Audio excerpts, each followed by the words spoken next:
Hello everyone, welcome back to my channel. আশা করি সকলে খুব ভালো আছেন, আমিও ভালো আছি। শীতের দিনে কাঁচা টমেটো দিয়ে মাছের চচ্চড়ি খেতে আশা করি সকলেই ভালোবাসেন। সেরকমই একটি রেসিপি নিয়ে আপনাদের সামনে হাজির হলাম। এই রেসিপিটি খেতে কিন্তু বেশ ভালো হয়, একটু ঝাল ঝাল টক টক। তো চলুন সম্পূর্ণ রেসিপি দেখার জন্য প্রথমেই আমি সরিষার তেল দিয়ে দিয়েছি।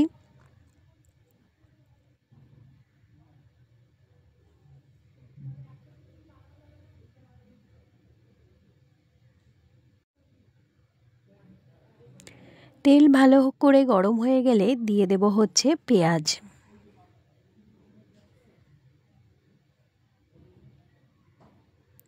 পেঁয়াজগুলোকে একটু ভালো করে ফ্রাই করে নিতে হবে।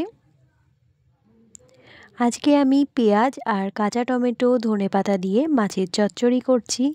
শীতের দিনে এরকম রেসিপি খেতে কিন্তু বেশ ভালো লাগে। গরম ভাতে কাঁচা টমেটোর যে কোনো তরকারি খেতে কিন্তু দারুণ লাগে। তো এখানে দেখতেই পাচ্ছেন পেঁয়াজটা কিন্তু বেশ ভালো করে আমাকে একটু ফ্রাই করে নিতে হবে।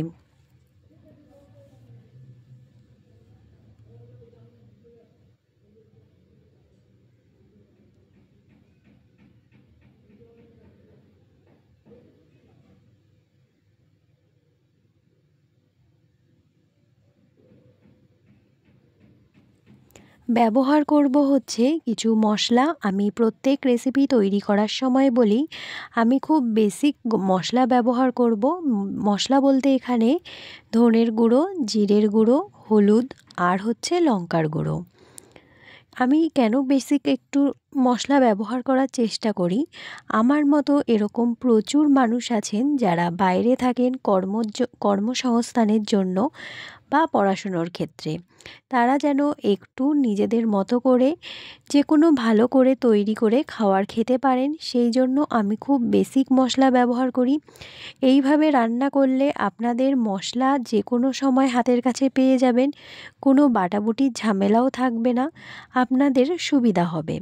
আর আপনারা অল্প সময়ে খুব ভালো রেসিপিটি তৈরি করে খেতে পারবেন। তো এখানে দেখুন গুঁড়ো মশলা ব্যবহার করা হয়ে গেছে। মশলা সমেত পেঁয়াজটাকে খুব ভালো করে মিক্সড করে নিয়ে ফ্রাই করে দিতে হবে।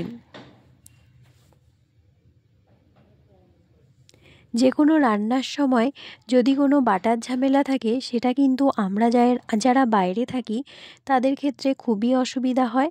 তো এরকমভাবে অল্প মশলায় রান্না করলে খেতেও স্বাদ বাড়ে, আর কিন্তু কোনো সমস্যাও হয় না। এই পর্যায়ে দিয়ে দেব হচ্ছে কেটে রাখা কাঁচা টমেটোগুলোকে। কাঁচা টমেটো কিন্তু একটু টক টক হয়, সেই জন্য রেসিপিটি আমি প্রথমেই বলেছি একটু ঝাল একটু টক মাছের চচ্চড়ি তৈরি হবে। বেশ ভালো লাগে কিন্তু খেতে, আপনারা অবশ্যই একবার বাড়িতে ট্রাই করবেন। টমেটো দিয়ে বেশ ভালো করে মিক্সড করে নিতে হবে। দিয়ে দেব হচ্ছে স্বাদ মতো লবণ। এই পর্যায় পর্যন্ত যে সকল বন্ধুরা ভিডিওটি কন্টিনিউ করছেন কিন্তু একটি লাইক দিতে ভুলে গেছেন, প্লিজ একটি লাইক দিয়ে ভিডিওটি কন্টিনিউ করবেন। আপনাদের একটি লাইক কিন্তু আমার কাছে অনেক গুরুত্বপূর্ণ। দিয়ে দেব হচ্ছে পরিমাণ মতো কাঁচা লঙ্কা। এখানে আপনারা যে পরিমাণ ঝাল খাবেন সেই পরিমাণই কাঁচা লঙ্কা ব্যবহার করবেন। আমি যেহেতু একটু ঝাল ঝাল তৈরি করব, সেই জন্য কাঁচা লঙ্কার পরিমাণটা একটু বেশি দিয়েছি। এই পর্যায়ে বেশ ভালো করে কিন্তু আমার টমেটো এবং পেঁয়াজটা ফ্রাই করে নেওয়া হয়ে গেছে।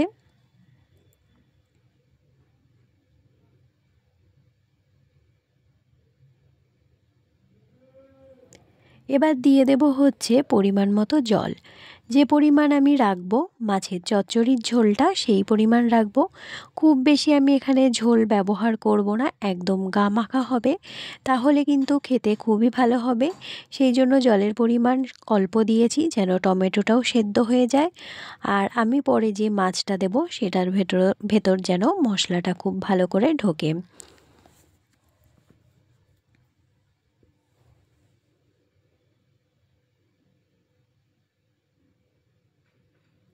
এই পর্যায়ে যখন ঝোলটা বেশ ভালো করে ফুটে উঠেছে, ভেজে রাখা মাছগুলোকে আমি দিয়ে দেব।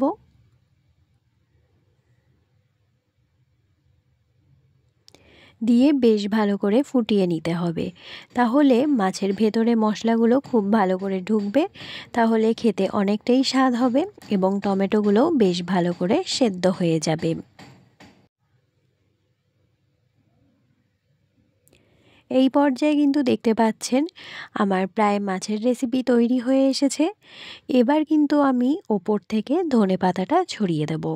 শীতের দিনে ধনেপাতা না দিলে কিন্তু যে কোনো রেসিপি অসম্পূর্ণ থাকে। ধনেপাতা একটা আলাদা স্বাদ বহন করে, এই জন্য আমি ওপর থেকে ধনেপাতা ছড়িয়ে দেব। যদি আপনারা ধনেপাতার ঘ্রাণটা পছন্দ না করেন, এখানে ধনেপাতা আপনারা স্কিপ করে যেতে পারেন।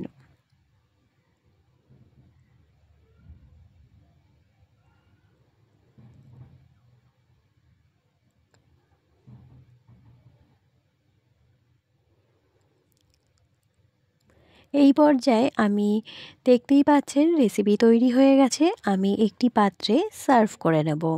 আজকের রেসিপি আপনাদের কেমন লাগলো অবশ্যই কমেন্টের মাধ্যমে জানাবেন। ভালো লাগলে পাশে থেকে যাওয়ার অনুরোধ রইল, আর অবশ্যই জানাবেন আপনাদের মূল্যবান কমেন্ট। আজ তাহলে এখান থেকেই বিদায় নিচ্ছি। সকলে ভালো থাকবেন, সুস্থ থাকবেন। অন্য কোনো দিন অন্য কোনো ভিডিওর সাথে দেখা হবে। নমস্কার।